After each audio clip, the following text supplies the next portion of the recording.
Hello, I'm Lucy Jennings from the Creativity Patch. Come along with me and let's do some happy weaving.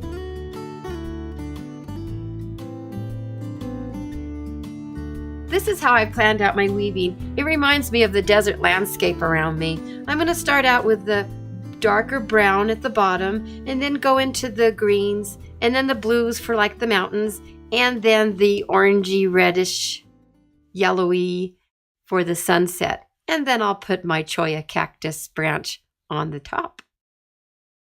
I've probably got way more fabric than I need, but I bought about 1/4 of a yard each. It was kind of more expensive, so I didn't buy any more than that. And I'm sure this is probably going to be enough for a couple of projects.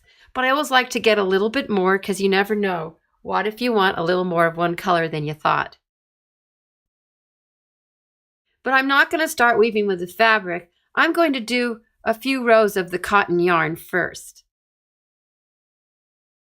What I'm going to weave first is what weavers call a header. I'm going to weave quite a few rows of this green that's going to be used as the hem of this weaving. On the bottom part, I'm going to fold it up under, and on the top part, I'm going to tie it to the stick.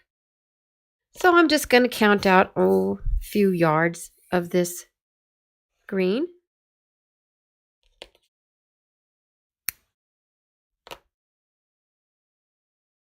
A quick way to thread the needle is to just take your yarn and wrap it tightly around the needle, pull the needle out, and then you've got a nice little tight bit of yarn that you can put through the eye easier. And since I've got so much yarn, I'm going to put quite a bit through the needle so that it weaves up faster.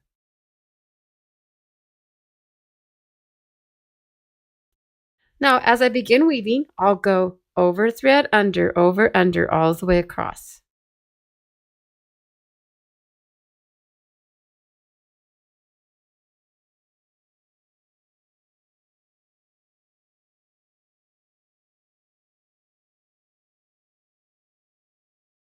Remember to have your piece of paper underneath so you can see your threads easier. Now I'm going to let about a couple of inches hang down to the side, and we'll be weaving them in later on. And I'm going to be sure that I pack my threads down at an angle. You can either use your fingers or you can use the fork.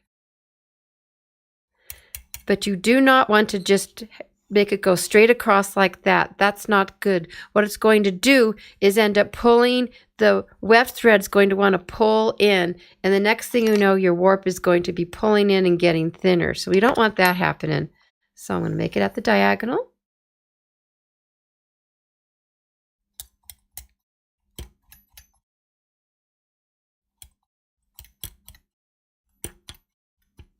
And weave back. Of course, if I went under on this ending warp thread, I'm going to go over on the return.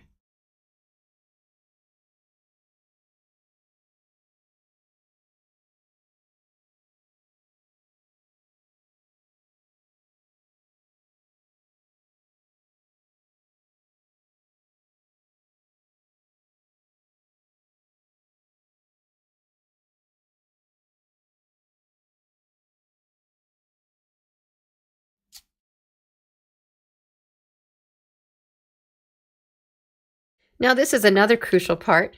You don't want to pull it too tight on the return. If you go like that, oh no, it's going to be pulling your warp threads in. That is not a good thing. Better a little too loose and a little too tight. So I'm going to make sure it's just got enough, maybe a little bit extra there on the last warp thread, just a little bit of an extra loop going. And I'm going to pack it down, keeping this at an angle. I'm going to pack it down all the way across.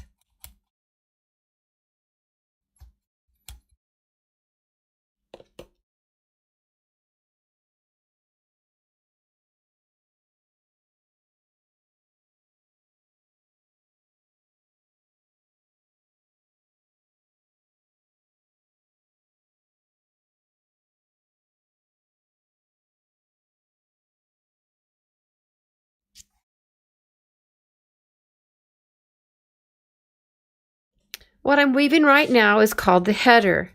It's the part that's never going to show. A lot of times it's the part where the weaver gets the threads all in order and nicely spaced out. But for this one, it's mostly just to get ready for a hem that we're going to fold under, and it will be the bottom of our weaving.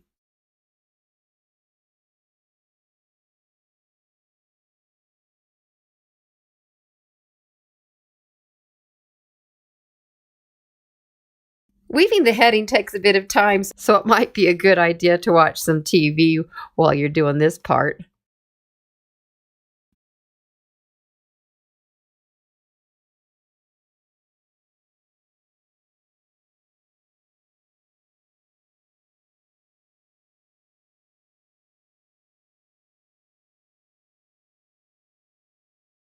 Now I've come to the end of my thread, and we are weaving right side up. So I'm going to let this thread go to the back side and just hang down, and we'll deal with it when we're all finished with our weaving.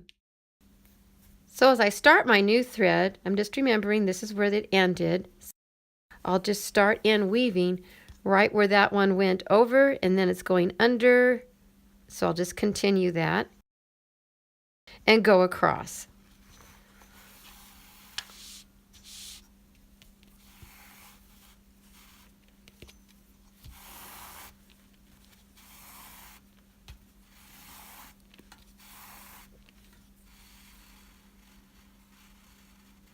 And I'll let this end fall to the back as well.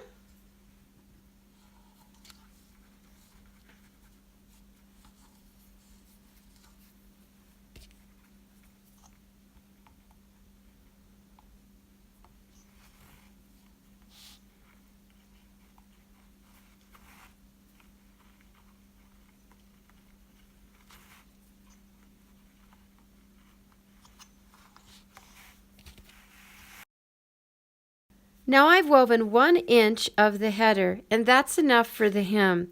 So I'm going to stop weaving with this cotton. But before I go on, I want to explain something to you. As you can see, all of the warp threads were covered as I was weaving with the cotton.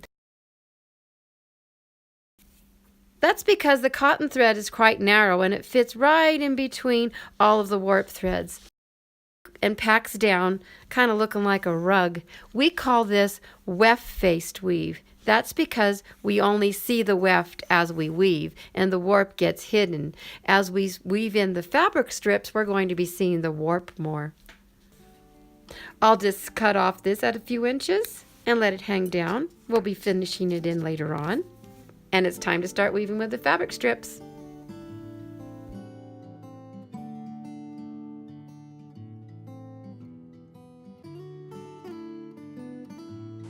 If you'd like to learn more about weaving, subscribe to my channel. And be sure to check out my website, The Creativity Patch. There's lots more things to learn there, and I've got some really fun weaving kits. See you there, and happy weaving!